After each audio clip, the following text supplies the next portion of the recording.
आणि एका ठिकाणी बसल्याच्या नंतर मग तेव्हा केलेल्या कर्माचा भोग भोगणं सुरुवात होऊन जाते आपली. तेव्हा खऱ्या बिमाऱ्या चालू होऊन जाते, तेव्हा त्याची आठवण चालू होते. परमेश्वर सोडणार कोणालाच नाही, कारण परमेश्वर आपल्या जवळ नाही आला. आपण परमेश्वराजवळ वचनबद्ध झालो, आपण त्याच्याजवळ गेलो दुःखाचं निवारण करण्याच्यासाठी. तो कोणालाच नाही सोडणार. आता जोही या मार्गात वचन दिलं, मर्याजी भगवत नाम पर म्हटलं, सगळ्यांनाच म्हटलं, तुम्हीही म्हटलं, मीही म्हटलं, जे मार्गाशी जुळले त्याने भगवंताले वचन दिलं. आता त्या वचनाची पूर्ती आपल्याकडून कशी करायची आहे हे शिकवण बाबांनी दिली, महान त्यागी बाबा जिमदेवजीनं. मग वचनाची पूर्ती करत आहो का आपण? का करत आहो आपण? दिलेल्या शब्दाचं पालन करत आहो का? बाबाने या शिकवणीमध्ये दुसरं तिसरं काहीच नाही दिलं. परमेश्वरी कृपा सातमध्ये ठेवण्यासाठी वेळेले आणि शब्दालेच महत्व दिलं, बाकी कोणत्याशाले महत्व नाही दिलं.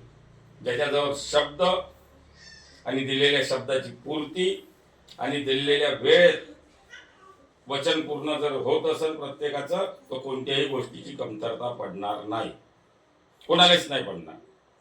तर वेळेत झालं पाहिजे का, दिलेला शब्द पूर्ण करता आला पाहिजे त्या वेळेच्या.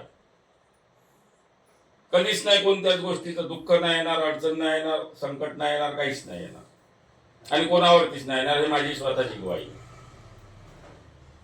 शेवटी प्रत्येक जण अडीअडचणीत असते, येते बी, त्याच्यातूनही मार्ग आहे निघण्याच्यासाठी. हो, मी डोहरेजीला म्हणलं एका महिन्यात पैसे देतो म्हणून, नाही देऊ शकलो, पण त्याच्यासाठी काहीतरी पर्याय आहे ना. डोहरेजी माझं म्हणलं तर तुम्हाला भैया 1 महिन्यात देतो, परंतु त्याही महिनाभराच्या अगोदर जर कल्पना देऊन दिली का नाही पुन्हा 1 महिना मी देत नाही, तर काही जीव देणार नाही. आणि सांगून द्यायचं का पुढं मी 1 महिन्यात का 2 महिन्यात का 4 महिन्यात देईन भैया, हे तर नाराजी व्यक्त करणार हेही माहिती आहे मला.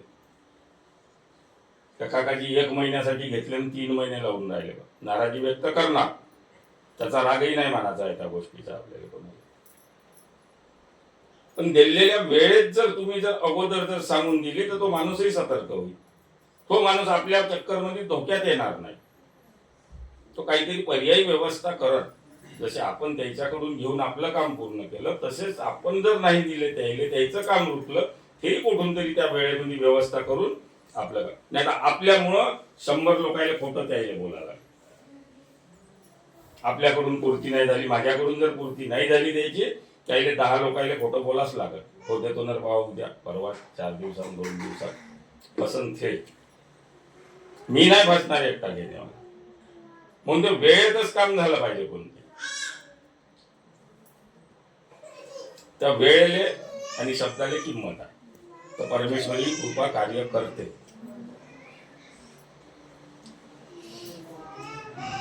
त्याले त्या परमेश्वराले असे शब्द द्यायचे आहे आपण ज्याचं खरोखर आपण त्या वेळेमध्ये पालन करू शकू. नाही तर तेच बोललो, माफी मागून घेतली, उद्यापासून जैसे ते काही साध्य नाही करू शकणार आपण याच्यात, कोणीच नाही करू शकणार. कारण आताचे लोक मार्गाशी जुळणारे बरेचसे लोक त्याच पद्धतीचे, काही केलं तरी चालते, चोऱ्या केल्या तरी चालते, जुवा खेळलं तरी चालते, दारू पेली तरी चालते, कोणाचा हात पकडला तरी चालते, मारझोड केली तरी चालते ना. संध्याकाळी जाऊन प्रार्थना म्हणजे आपण क्षमा मागून घेऊ. भगवंत कधीच नाही माफ करणार त्या गोष्टी. जर अशा जर बैमानीनं जर करण्याचा प्रयत्न केला आपण, कोणालाच नाही माफ करणार, मलाही नाही करणार. असे जर विचार ठेवले आणि असे विचार दिले का बाबांना आपल्याला, हे तर पहिले सोचून घ्या.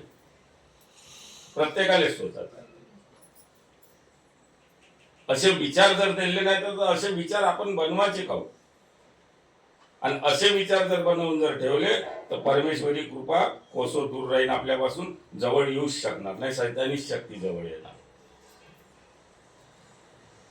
म्हणून बोलताना आपण थोडंसं भान ठेवलं पाहिजे बोलण्यावरही,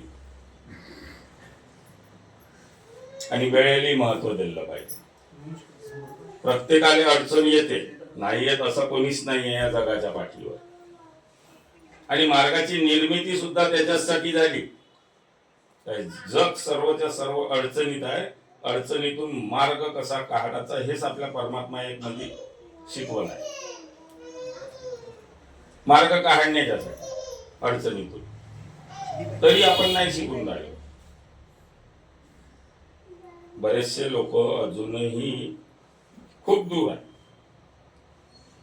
आणि जे सांगितलं करायला, जे शिकवत आहे, शिकवलं आहे ते तर करतच नाही. आपण करतो तरी त्याच्याही पलीकडे जाण्याचा प्रयत्न करत आहोत आपण.